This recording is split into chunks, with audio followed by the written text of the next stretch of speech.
정읍의 한 아파트에서 불이 나 한 명이 숨지는 사고가 났습니다. 서해안 고속도로 김제나들목 인근에서는 차량 6대가 잇따라 부딪혀 2명이 중상을 입었습니다. 전북특별자치도 교육청은 악성 민원을 일삼은 학부모에게 특별교육 이수명령을 내렸습니다. 교육 이수명령을 이행하지 않으면 300만 원 이하의 과태료가 부과됩니다. 전북특별자치도가 청년 농업인 대상 임대형 스마트팜 조성을 위해 2,100억 원을 투자하기로 했습니다. 청년 임대형 스마트팜과 청년 창업 스타트업 단지, 경영 실습 임대 농장이 조성됩니다. 전북특별자치도 자치경찰위원회가 치안 만족도 설문조사를 진행했습니다. 도민들은 보안시설 확대와 순찰 활동 강화가 필요하다고 응답했습니다.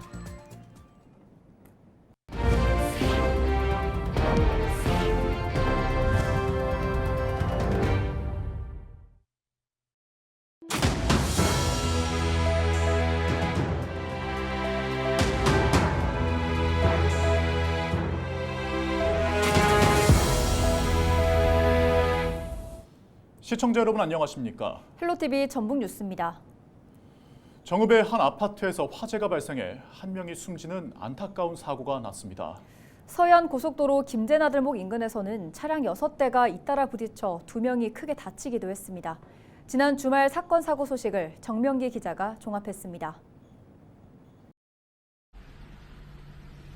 소방차와 구급차가 들어선 사이로 시커먼 연기가 뿜어져 나옵니다. 어둠까지 내려앉았지만 소방대원들이 불길에 맞서 진화 작업을 벌입니다.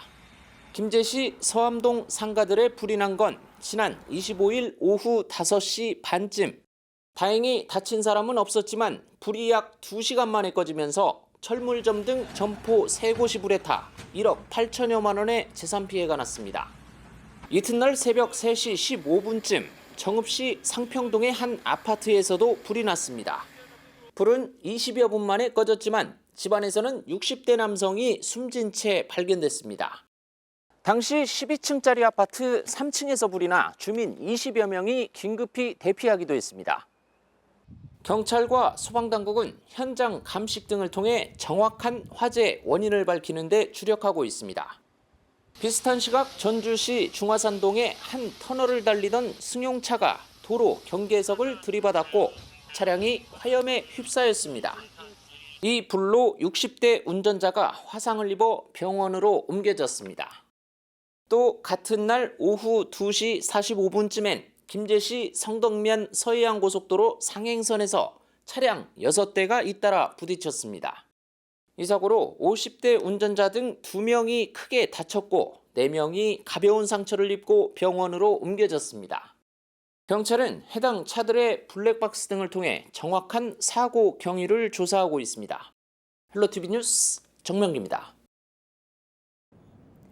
전북특별자치도 교육청은 악성 민원을 일삼은 학부모에게 30시간의 특별교육 이수명령을 내렸습니다. 전북교육청은 전주 지역 한 초등학교 학부모의 행위가 교권 침해라고 판단하고 사안의 심각성을 고려해 이같이 결정했다고 28일 밝혔습니다.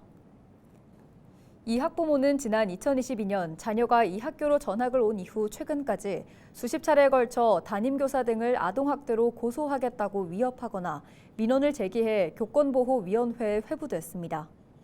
또 이 학부모는 앞선 학교에서도 담임교사와 학교를 상대로 고소했던 것으로 파악됐습니다. 특별교육 이수명령은 교육활동 침해 학부모를 제재하기 위해 만들어졌으며 이행하지 않으면 300만 원 이하의 과태료가 부과됩니다. 전북특별자치도가 청년 농업인 대상 임대형 스마트팜 조성을 위해 2,100억 원을 투자하기로 했습니다. 전북도는 56헥타르 규모의 청년 임대형 스마트팜과 청년 창업 스타트업 단지, 경영 실습 임대 농장을 조성한다고 밝혔습니다. 도는 김제와 고창, 장수, 무주 등 7곳에 28헥타르 규모의 청년 임대형 스마트팜 조성 계획을 확정했으며 2027년까지 1,700여억 원을 투입합니다. 청년 창업 스타트업 단지에도 오는 2026년까지 265억 원을 투입해 김제 새만금의 3.2헥타르, 남원의 20헥타르를 조성할 예정입니다.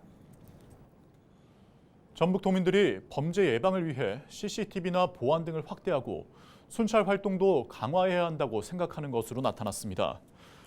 전북특별자치도 자치경찰위원회는 지난 8월 22일부터 9월 20일까지 전북도민 2,900여 명을 대상으로 치안 만족도 설문조사를 진행했습니다. 응답자 가운데 52.4%는 CCTV와 보안 등을 통한 방범시설 강화가 필요하다고 답했습니다. 또 여성과 사회적 약자를 위한 안심 귀갓길 조성과 위험지역 순찰 강화 요구도 높았습니다. 일기 신도시 재건축 선도지구 경쟁에 나선 아파트 단지들은 노후계획도시 정비기준 용적률과 공공기여율 윤곽이 드러나자 저마다 사업성을 계산하고 있습니다. 네, 새로 입주할 때까지 원주민들이 부담해야 할 분담금이 얼마나 될 것인지 예측해 볼 필요가 있는데요. 이관성 기자가 전문가와 함께 일부 단지의 조합원 분담금을 추정해 봤습니다. 부천시는 중동신도시 재건축 시 350% 이하 용적률 구간에서 증가분의 10%를 공공기여하도록 할 계획입니다. 취재진은 선도지구 경쟁 블록 중 7호선 역세권과 가까운 한 곳을 골라 조합원 분담금이 얼마나 나올지 따져봤습니다. 2,400여 세대가 사는 A블록의 세대당 평균 대지 지분은 약 39.7제곱미터, 여기에서 공공기여분 10%를 빼면 세대당 35.7제곱미터 정도의 대지 지분이 남습니다. 전용 면적 59제곱미터 아파트를 짓기 위해서는 세대당 20.7제곱미터 정도가 필요한데 세대당 대지 지분에서 빼고 나면 15제곱미터 정도가 일반 분양 몫으로 남는 셈입니다. 구체적인 추정을 위해 일반 분양가와 건축비는 3.3제곱미터당 3,500만 원과 800만 원으로 재건축 용적률은 330%로 가정해 보겠습니다. 또 조합원 분양가는 일반 분양가의 80%로 하고 사업비는 공사비의 25% 정도로 계산합니다. 이렇게 하면 전용 면적 59제곱미터 아파트의 조합원 분양가는 7억 원이고 건축비는 2억 9,600만 원, 사업비는 7,400만 원 정도가 나옵니다. 전용 면적 59제곱미터 아파트의 일반 분양가 8억 7,500만 원에서 건축비와 사업비를 모두 빼면 일반 분양 수익 5억 500만 원이 발생하는데 대지 지분 수익을 따져보면 일반 분양 기여 금액이 약 3억 6,700만 원에 이릅니다. 조합원 분양가 7억 원에서 일반 분양 기여 금액을 빼면 분담금 약 3억 3천만 원이 나오게 됩니다. 하지만 이 분담금은 향후 사업 기간과 건축 비용, 분양가 상승 등 변수에 따라 더 늘어날 수 있습니다. 건축비가 상승하게 되면 분양 가격이 올라가겠죠. 일반 분양가가 올라가게 되면 조합원의 분양가도 따라서 올라가겠고요. 이렇게 되면 추가로 내야 될 분담금이 좀 커진다는 것. 사업 기간이 길어지면 길어질수록 그 입주까지의 기간이 길어지게 되면 이주비에 대한 것 등등에 관련된 금융 비용이. 헬로티비 뉴스 이관서입니다. 전북방송이 2024년 3분기 지역 채널 심의위원회를 개최했습니다. 이번 회의에는 김성희 위원장을 비롯한 각계 전문가 등 심의위원들이 참석해 LG 헬로비전 전북방송에서 방송됐던 지역 현안 보도에 대한 모니터링 후 개선안 등 의견을 제시했습니다. 심의위원들은 각 자치단체마다 수십억 원의 예산을 투입하고도 실제 사용되지 않고 있는 공공시설에 대한 실태 파악과 새로운 이용 방안을 제시해 줄 것을 요청했습니다. 위원들은 또 어르신들을 중심으로 일고 있는 파크골프 열풍 현상과 함께 이와 관련된 보완책이 마련될 수 있도록 유도해야 한다고 주문했습니다. 전북 지역 재학생들의 진로 진학 상담회가 열려 학부모와 학생들의 관심을 모았습니다. 최근 정읍 학산 중에서 진행된 진로 박람회는 진학 상담 부스와 진로 체험 부스로 나뉘어 운영됐습니다. 전북특별자치도 교육청의 진로 상담단과 고교학점제 강사단이 참여해 학부모와 학생들의 발길이 이어졌습니다. 상담 부스에서는 진로 상담과 대입제도 개편안 등 진학 정보와 개인 맞춤형 진학 상담들이 이루어졌습니다. 각 대학 존 부스들도 나와 있고 각 고등학교 부스들도 나와 있고 체험전도 나와 있어서 자기 진로 체험에 앞으로 진학 상담에 또는 진학 체험에 어느 학교를 선택하고 어느 과를 선택할지 약간이나마 방향 설정에 도움을 주고자 하는 그런 바람입니다.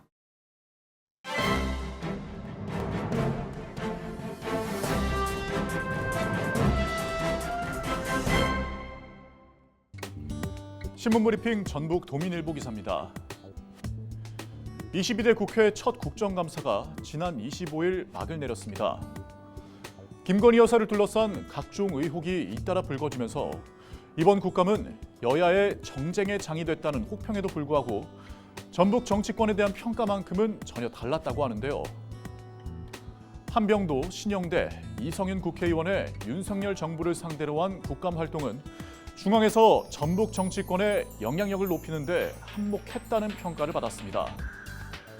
정치권은 특히 전북 현안 해결을 위한 이춘석 의원의 지난 3주간의 노력과 안호영 환경노동위원장의 리더십을 올해 국감의 백미로 꼽고 있다고 밝혔는데요. 여기에 더해 국회 농해수위 간사를 맡고 있는 이원택 의원의 정치적 조율, 윤준병, 박기승 의원의 정책 능력은 전북 정치를 한 단계 업그레이드 시켰다는 것이 정치권 내 중론이라고 신문은 전했습니다. 이춘석 의원은 국감의 시작과 함께 새만금 공항의 활주로 문제로부터 KTX 열차 운행의 지역 차별 문제를 지적했고, 안호영 의원은 새만금의 환경 생태용지 예산 확보를 비롯해 수질 개선 방안과 전북 혁신도시 악취 문제, 2차 전지 특화단지 전용 폐수 처리장 신설 문제를 해결했다고 평가했습니다. 이원택, 윤준병 의원은 쌀값 문제 등 정부의 농어민 정책의 잘못을 끊임없이 따져 묻고 또 해결 방안을 제시했고, 초선의 박희승 의원은 정부 의료 정책의 잘못과 또 지역 간 의료 차별 문제를 부각하는 데 초점을 맞춰 또 눈길을 끌었다고 신문은 전했습니다. 지금까지 신문 브리핑이었습니다.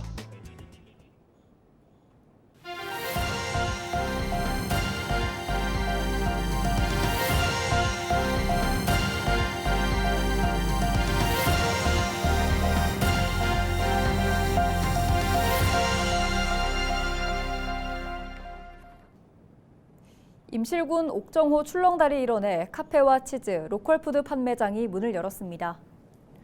임실군은 28일 옥정호 출렁다리와 붕어섬 생태공원을 찾는 관광객들을 위해 임실앤 치즈하우스 옥정호점을 개설했다고 밝혔습니다. 임실군은 지난 2022년 출렁다리 인근에 34억 원을 투자해 요산공원 편의시설 건립 사업을 추진했습니다. 오늘 개장한 임실앤 치즈하우스 옥정호점은 임실만의 특화된 먹거리 공간이자 쉼터로 그동안 부족했던 쉴 공간과 먹거리를 해결하여 더 많은 관광객이 우리 군을 찾아올 것으로 기대하고 있습니다. 남원시는 옛 도심 지역인 독립로 거리 일대 간판을 정비하기로 했습니다. 남원시는 내년에 4억여 원을 들여 독립로, 향교 5거리, 독립교 4거리의 상가를 대대적으로 정비한다고 밝혔습니다. 행정안전부의 공모에 선정돼 추진되는 것으로 시는 700여 미터 길이의 이 구간에 있는 100여 개의 상가 간판을 철거하고 거리 특색에 맞는 새로운 디자인의 간판을 만들어 부착할 예정입니다. 지역의 특성을 잘 살린 간판을 설치해서 도심 미관도 아름답게 만들고 지역 상권도 살릴 수 있도록 노력해 가겠습니다. 정읍 시민의 날과 정읍사 문화제를 맞아 고향 정읍을 찾은 출향인들을 환영하는 행사가 지난 26일 JB금융그룹 연수원에서 열렸습니다.